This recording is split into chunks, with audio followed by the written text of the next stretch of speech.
کردار نمبر 3، غفلت میں جیتا انسان۔ اب بات کرتے ہیں اس کردار کی جو اصل میں سب سے زیادہ ہے، یعنی عام عوام۔ یہ وہ لوگ نہیں جنہوں نے حق کو جان کر رد کیا ہو، اور نہ وہ ہیں جو دین کو تول کر استعمال کر رہے ہوں۔ اصل مسئلہ یہ ہے کہ انہیں دور کے حساب سے صحیح دین ملا ہی نہیں۔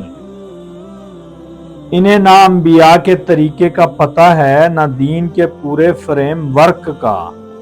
جو دین ان تک پہنچا وہ فلٹر ہو کر پہنچا، یا تو خود ساختہ شریف کے ذریعے یا پک اینڈ چوز کے ذریعے، اور جب دین ان دو ہاتھوں سے گزر کر آئے تو دین نہیں رہتا، نظریہ بن جاتا ہے۔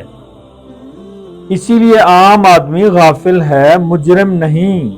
اس کا شعور آہستہ آہستہ دفن ہو چکا ہے، اس کے اندر تقوی کا احساس کمزور ہو گیا ہے، مگر عقل زندہ ہے۔ اور یہی مسئلہ ہے، یہ عقل سچ نہیں ڈھونڈتی، یہ صرف سہولت ڈھونڈتی ہے۔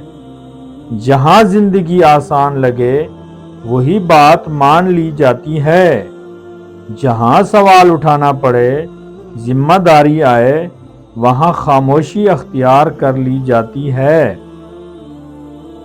عام عوام بہاؤ میں چلتے ہیں، جس کے پاس مائک ہو، جس کے پاس طاقت ہو، جس کے پاس نعرہ ہو، یہ اس کے پیچھے چل پڑتے ہیں۔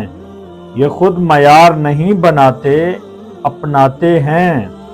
اور چونکہ خود ساختہ شریف اور پک اینڈ چوز پہلے ہی خواہش جبلت پر کھڑے ہیں، عام عوام کی جبلت ان سے فوراً میچ کر جاتی ہے۔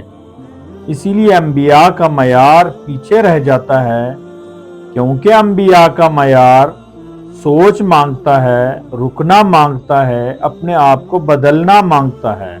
اور غافل انسان یہ سب نہیں چاہتا، وہ صرف جینا چاہتا ہے بغیر جواب دہی کے۔ اب اس کے فالوور کو دیکھو، ایک وہ جو بس بھیڑ کا حصہ ہے، سوچتا نہیں، صرف دہراتا ہے، اور دوسرا وہ جو کہتا ہے ہمیں کیا، یہ سب بڑے لوگ جانیں۔ یوں شعور مکمل طور پر دفن ہو جاتا ہے، اور صرف ڈیفالٹ عقل باقی رہ جاتی ہے۔ اور جب معاشرہ صرف عقل پر چلنے لگے بغیر شعور کے، تو نظام چلتا ہے مگر درست نہیں ہوتا۔ اگلی قسط میں ہم دکھائیں گے کہ یہی